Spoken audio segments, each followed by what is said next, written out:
was the idea came in really? Well, I was watching telly, I always watch Chelsea Flower Show and so forth, and I thought, well, all these gardens, they cost thousands of pounds. The ordinary general public, they can't build a garden or do anything like that. Now, I reckon that I could construct a reasonably simple garden with the aid of professionals to help me on there, which we could be a miniature of Jonathan on there. And then what happened was I was chairman of the Foy Fuchsia Club on there, and the speaker this month was Kim Parrish on there. And she came on there and she started speaking and all that there, and then she said she got a gold medal, a couple of gold medals for a flower show, and I thought, crikey, that's, I'll have a word with her after. So I had a quick chat with her after, and that's how it started. I drew up a plan of what I thought I wanted and everything, but of course, until we knew what size piece of ground that we were going to get and everything, the plan, or Kim actually altered all the plan, and the plan today is the one that Kim has finally, we've arrived at between us. And then she came up with the idea of having the tree house, a miniature tree house, built. So then, of course, we looked at it as a miniature Fontana garden to be built there. That would be quite unique. The two gardens I've done previously had been done at very short notice. I've been invited to do them with only literally weeks. And it's such a shame that you build something, and although it doesn't get wasted, it's a shame it just gets dismantled and not used. So having the time that we started talking late last year gave the opportunity that actually we could do something very special with the garden. So I approached Derek and said, how would he feel if we donated the garden, either in its entirety or parts, and then asked Derek what charities that he would be interested in, and then we made contact. Well, I took the Derek's concept.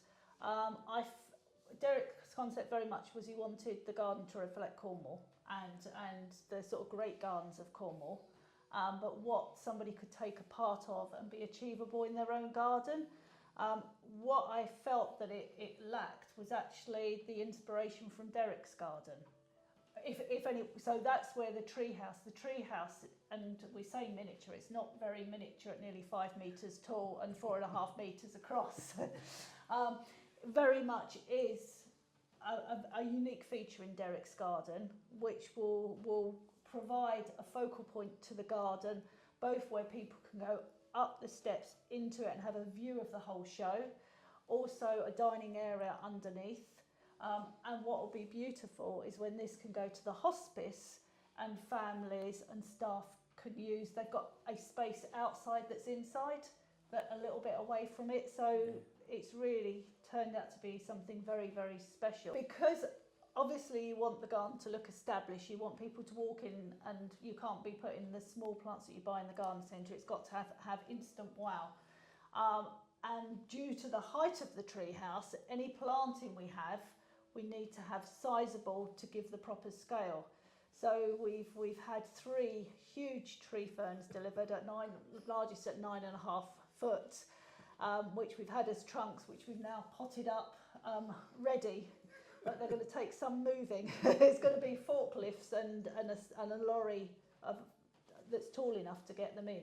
But that will give us the scale, and then we can do the underplanting. So the garden's designed to have two seating areas, so the space between. So it's primarily designed for the show, taken from Derek's concept plan and evolved. And then the planting reflects Cornwall's planted. So we have the more traditional Cornish woodland, which then comes round into the tropical, exotic, quite exciting planting, which comes round into more coastal and then slightly prairie style. So it's the planting that can go all round Cornwall, but give you a flavour that Cornwall's not just one thing.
I'm an amateur gardener. I'm 91 years old, and I doubt if any other gardener has done what I'm doing at the moment on there. So it's a challenge on there, and it's got to be achieved.